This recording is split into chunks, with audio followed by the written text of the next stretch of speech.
Amen.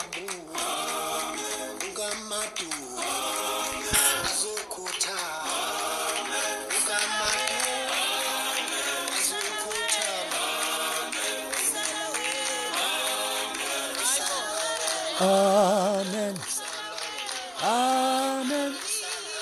Amen. Welcome to Korean Theology and Philosophy. That is the sounds of Blacksmith Lady Mambazo singing, "Let it be so, let it be so." Amen. Amen.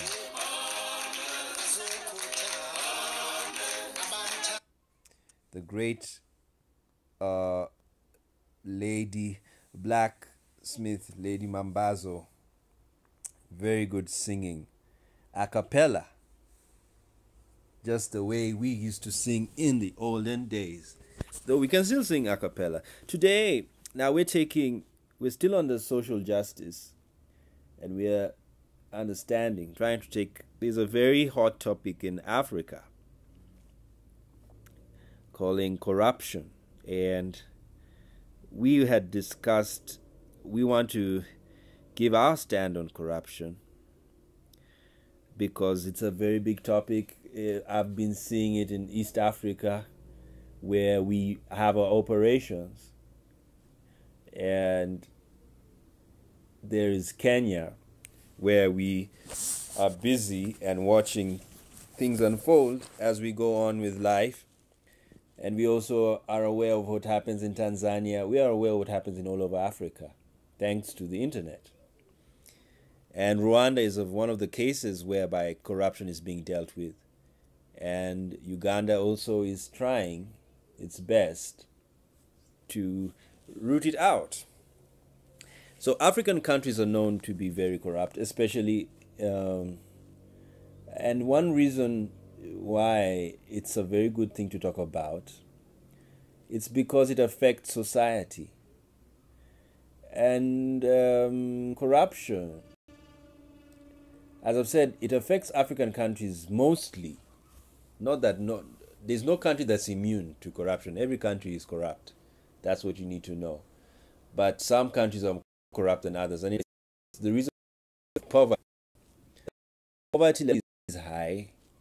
People and cultural, the culture of money is a very new culture in Africa. And it's not like the West. The West are so used to it, it's not really an issue. I mean, they're even now in Bitcoin. They're not even thinking about paper money anymore. But in Africa, because we were good and kept animals and lived life, there was never no use of money. They never paid bills, never had any living life. And the only thing they could pay was dowry. Yes. Good goats, cows, and all of these things. Very ancient and basic life. As a form of criminal undertaken by a person or organization and require benefit. Guys, Wikipedia defines corruption as a form of dishonesty. Includes many embezzlement. It may also involve practices that are legal in many countries. So there are very many weird things happening in and whereby they arrest people who are corrupt. I don't like talking about cases in court. I just want to ask myself, do people know what corruption really is? And this is what it is all about. It's just about bribe. It's just stealing. In fact, it's just a nice word to stealing and getting what you want in an illicit way. That's bribery. You know, you bribe someone. When you pay somebody kickback, it's like he will do that for you. And you. But I wonder myself, when you pay someone kickback, who is wrong? Is it the receiver or the giver? Those are the questions I have. And these things have been happening all over, and corruption occurs in different scales. Some people, they get, it's grand corruption, whereby large amounts of money are stolen, and they're with regular frequency, and resources of the country are depleted. Now let's look at this. A billboard in Zambia exhorting the public to just say no. Just say no to corruption. And then another one in Niamey, Niger, translated, together let's fight corruption at the borders.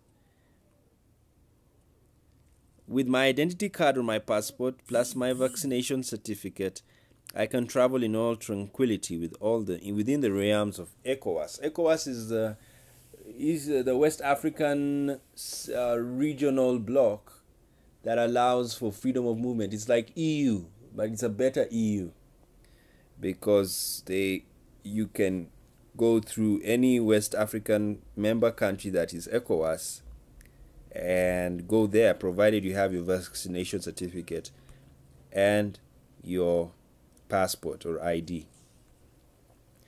Now we get a professor here telling us it is the illegitimate use of public power to benefit a private interest. Yes, you can abuse of office to get rich.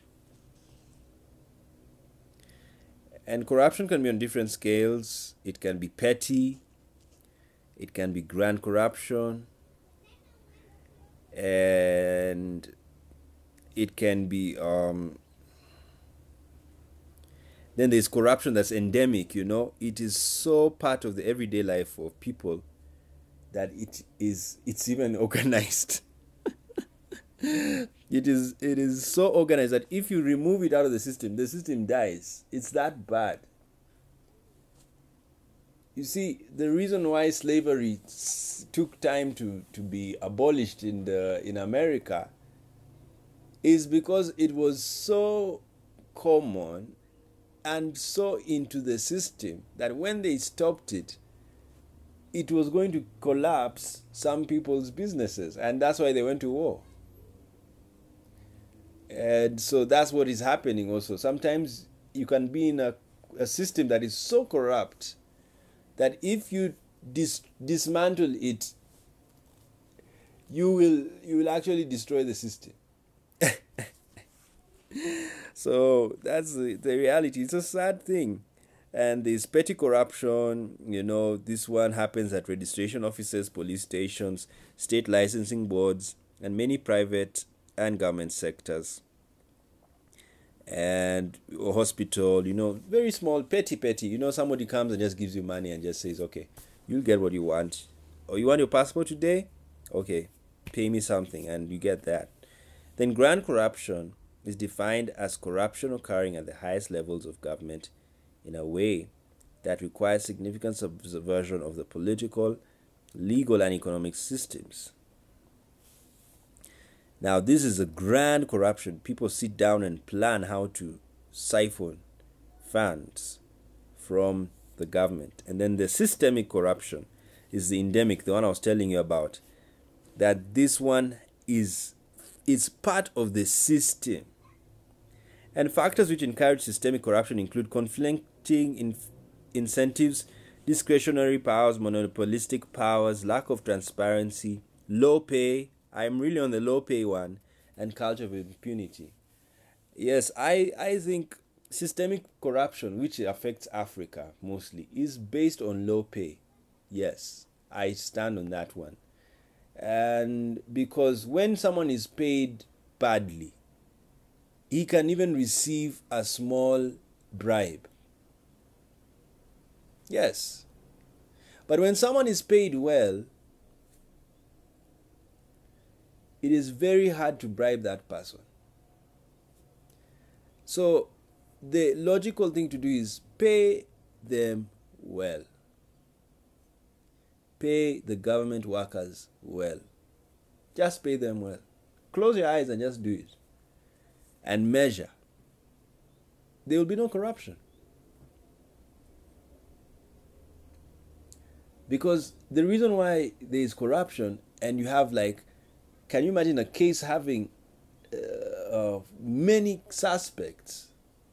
I'm asking myself now, this over half of them don't even have good pay. Because why should you steal with all those people? It's madness. And that's what I was wondering, and I just said, no, this is low pay. Because somebody who is paid little can be involved in a deal that will give him some money just to survive. You see, it's the whole survival for the fittest thing that is happening in Africa. And the economies of Africa need to be strengthened to encourage high pay that will reduce corruption. When you look at the police force in the West, they are paid well, and corruption is less, and enforcement and crimes, economic crimes, are also less, because the people who want to commit those crimes cannot commit them because there is nobody to bribe, because everyone is being paid well. It's simple logic. And I wish the World Bank and IMF could be helping African countries to work on paying people their wages well, high wages. So this is what it is all about. And in countries such as the post-Soviet types, yes, Eastern Europe was very corrupt. If you remember The Government Inspector, very good book to read. There was thorough corruption. So corruption is not just a racist thing. People think that it is one race or one economic strata. No, even in Russia and in Eastern Europe, corruption was very rampant. Why? Because of the Soviet time, there was a lot of bureaucracy. It was a government centrally planned system, centrally planned government economies. So in such systems, the only way you can get rich is through government. Why America has survived corruption scandals is because it has, whereby you don't have to be in government to get. The majority of the rich people in America have never been in government. Never. It's the government that created opportunities for people to get money and capital. And that is what they did in America. So you don't even find very many corruption scandals. Actually, America is filled with sex scandals more than corruption. Why? It's because their system is rich. There's money. So no, a rich person can't steal from another rich person. It's strange.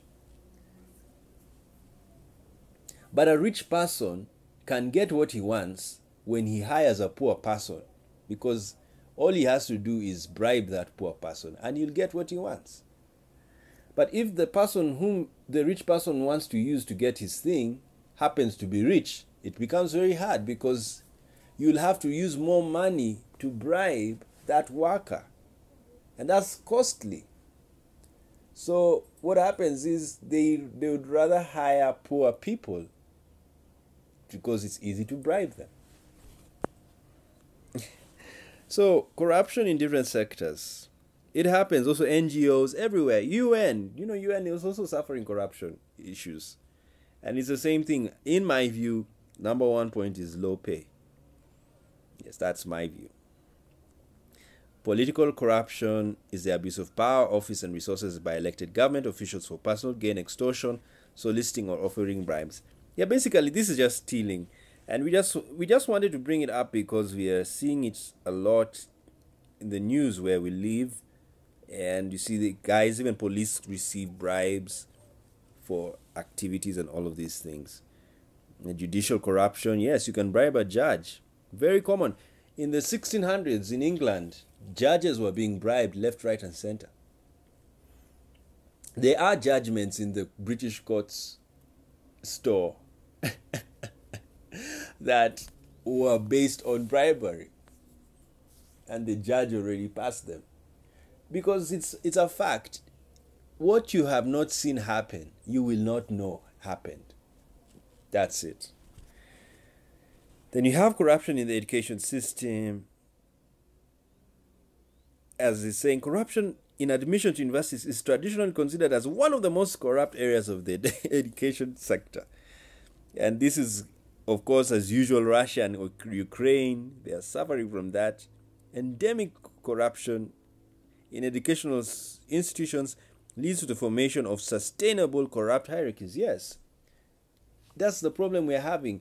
Even when you want to deal with corruption, you cannot deal with it puritanically, that you're coming and removing everything. It's like a house that has parasites. You will have to burn it all down. So are you willing to burn the whole house down? You see, you can't. So you have to take it slowly and do it wisely.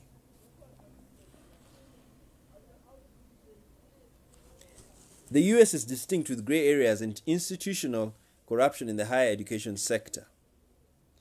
You can see Central Asia, doctoral education. Parliament is notorious for highly educated MPs. High levels of corruption are a result of universities not being able to break away from the Stalinist past. Yes, what I was telling you, over bureaucratization and a clear lack of university autonomy. Yes, in those days, Stalin was the final say. He was the king. Yes, he was the king. And he had a say who is to enter university and who is not to go. That's how the system was. And that's a lot of bureaucracy. You know, bureaucracy, it takes days for a decision to be made. Very many days. Look at Rwanda. One thing that shows you Rwanda is now almost corrupt free. To start a company, it only takes 1 day. Incorporation of a company. 1 day. And everything you need to start your company is in the same building. 1 day. That is beautiful. But the moment you have systems whereby come back after 3 weeks, come back after 5, then, oh my friend, you're going to go through, have things, read some with a smile. Because they know to make they have they know to get the thing done now to get it done. And you know. So anyway, corruption in religion. Yes, religion is, as I told you, the Jewish prophets Isaiah and Amos berate the rabbinical establishment of ancient Judea for failing up to live to the ideals of the Torah. Yes. Basically, the prophets of the Old Testament, I call them policemen. Yes. They were the law enforcers of the time in Israel. And even Jesus was also a policeman. He was a law enforcer. And he didn't like the Pharisees because he saw what they were doing. They were making money. Remember when he went to the temple and chased away the money changers? Why? Isn't money coming to the... He wanted to focus rather than trade happening.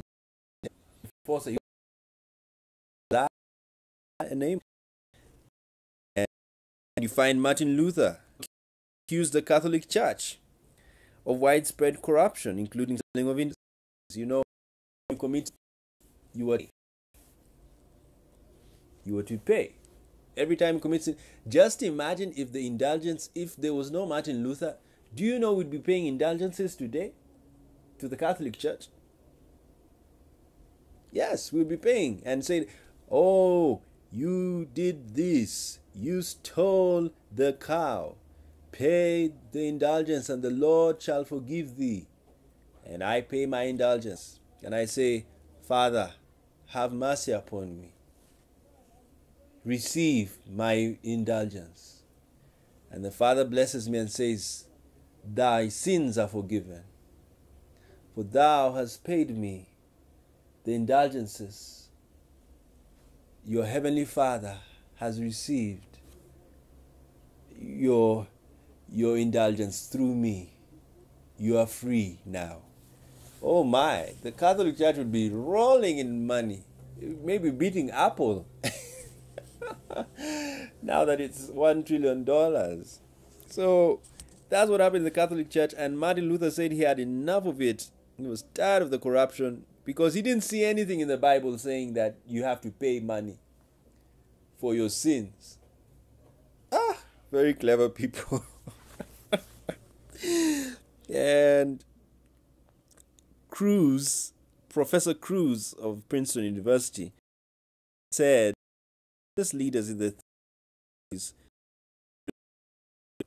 to develop a new to emphasize the social and emphasize themes such as salvation, the spiritual mobilization, the prayer breakfast groups, and the Freedoms Foundation.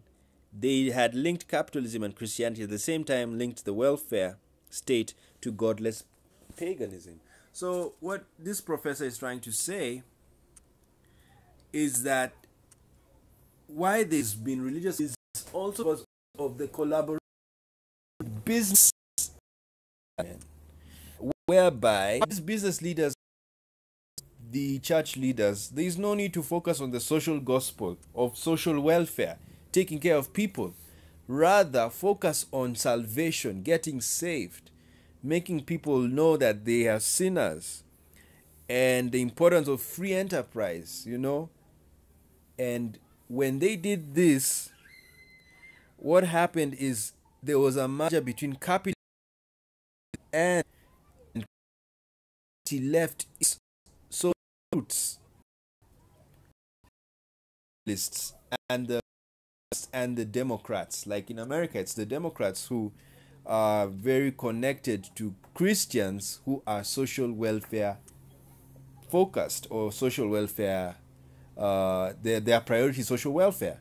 But if your priority is about, getting the souls and getting people saved, 80% you'll be working with capitalists because they like that free enterprise, the spirit of freedom of movement and freedom of enterprise.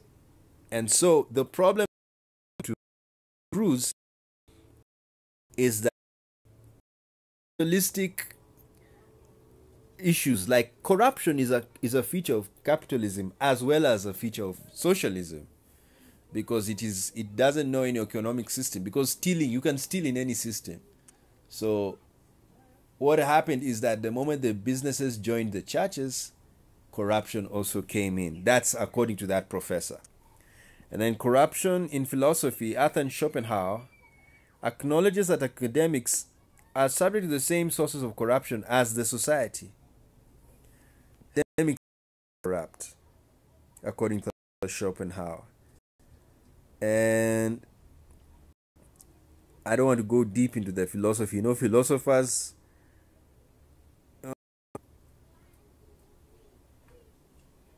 yes, I don't want to go through it now. I think that's up to you to read. And then you have corporation, crime, and corruption. Where I was seeing this when I was watching this and reading about these corruption cases in Kenya. I was wondering, it made me think about corporations. A corporation is a very powerful person because you can do things in the name of a corporation. And I was like, wow, very interesting. You see, a whole corporation can commit a crime, economic crime. Yes, you can actually steal money using a corporation. And what's happening now? There's also arms for cash, of course, arms smuggling, trafficking, and all of these things, and the corruption, bribe theft, and fraud, clientelism, corruption, and economic growth. Yes, what do they say? Strongly negatively associated with the share of private investment, and hence it lowers the rate of economic growth. That's the reason why we're talking about corruption. Because if you want the economy to grow, then you would reduce corruption. That's the issue. But if you don't want the economy to grow, then please continue with your corruption. That's what it's saying. Corruption reduces the returns of productive activities. Corruption creates the opportunity for increased inequality and reduces the return of productive activities, hence making rent cities more. Causes of market and political levels of democracy, civil participation, low political transparency, high levels of bureaucracy, low press freedom, economic freedom, large ethnic divisions, and high levels of in-group favoritism, gender inequality, low degree of integration in the world economy, large government size, low levels of government decentralization, and colonies. Okay, like they're praising the British and the Dutch for having less corruption compared to the French, Portuguese, Belgium, and Spain. Resource, wealth, poverty, political. I still stand on poverty as one of the main reasons, especially in Africa. Political instability, weak property rights, contagion from corrupt neighboring countries, low levels of education, low internet access. Yes, when there is low internet access, people are not empowered to know what is happening by ClitGuard.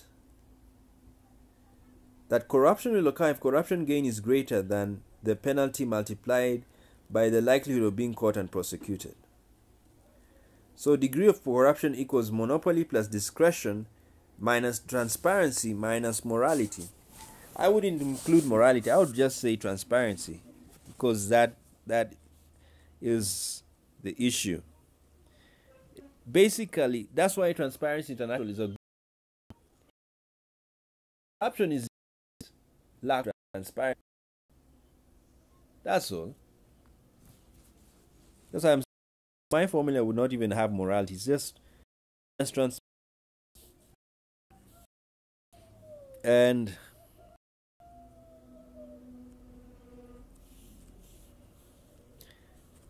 we got enhancing civil participation as one way to deal with corruption.